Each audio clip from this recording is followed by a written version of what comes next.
Okay, dagdag kaalaman when it comes to frozen food, frozen meat rather. Dapat ito yung malaman natin when it comes to using frozen meats. Kailangan malaman natin kung anong mga tawag, ano yung mga code, ano bang klaseng karne yung nasa loob ng mga boxes since hindi natin nakita.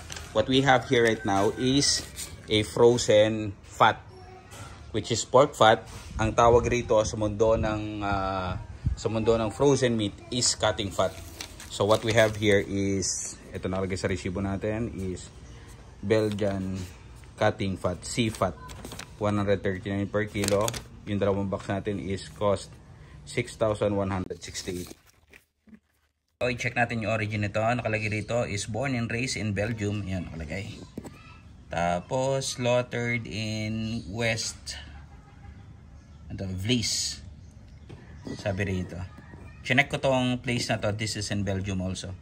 So, eto yung company nila. Nasa screen natin. So, talagang malaking company pala talaga to sa Belgium. So, when it comes to quality, talagang quality yung mga meats nila. Okay, magkaiba sila ng timbang. Ang isang to is 24.16. Ang isa naman is 20.22. Makikita natin, slaughtered. Kung makikita mo, this is October 19, 2023. So,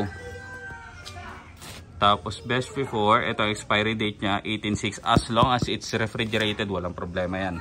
Nasa loob ng freezer. Kita nyo yan, slaughtered date. And best before, this is the expiry date. Okay?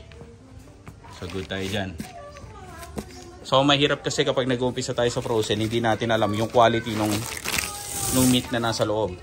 So, minsan, palaran, kunyari ito, katulad nito, bago na naman to sa bandinig ko itong brand na to. Belgian Pork Group. Ngayon lang ako ulit nakaano nito. Pero kung makikita natin, ganun talaga ang laban sa frozen. Kailangan mag-ano ka talaga, mag-take ka ng risk. Okay. So, since makikita mo, okay naman, ito lang ang problema dyan. Nakikita nyo to? Yung meron tama. Kasi since machine yung ginagamit nila pang scrape ng mga skin, ito, may mga matigas pa yan. Ibig sabihin, meron pa yung portion ng skin kapag ganyan yung itsura nung fat. So, mukha naman okay. Good yan. Tingnan natin isa.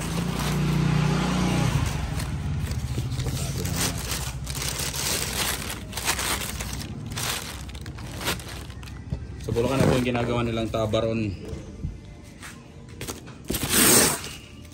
Natin po isa. Okay.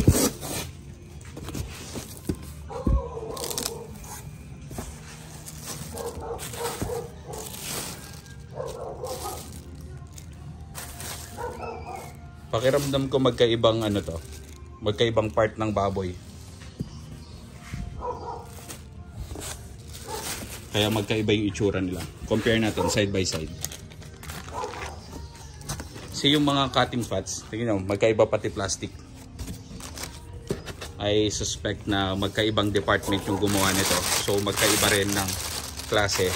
Magkaiba ng part ng nitong pinanggalingan. Look at this one. And look at this. Magkaiba.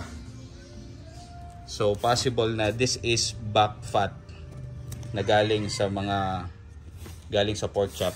Ito naman, pakiramdam ko galing to sa ano, kung hindi shoulder o hind. Kung hindi galing to sa pigi o kaya sa ano, sa kasim. Yan. So ganun. Talagang kapag sa frozen hindi ka makapamili, minsan maganda, minsan okay. Yan, ito nga parehas ng brand pero magkaiba ng pinanggalingan. Manggamit, paano mo nalaman maganda mag-iban pangaling? Nagamit ko na po kasi lahat ng mga part ng mga baboy. Alam ko na itsura ng mga taba nila.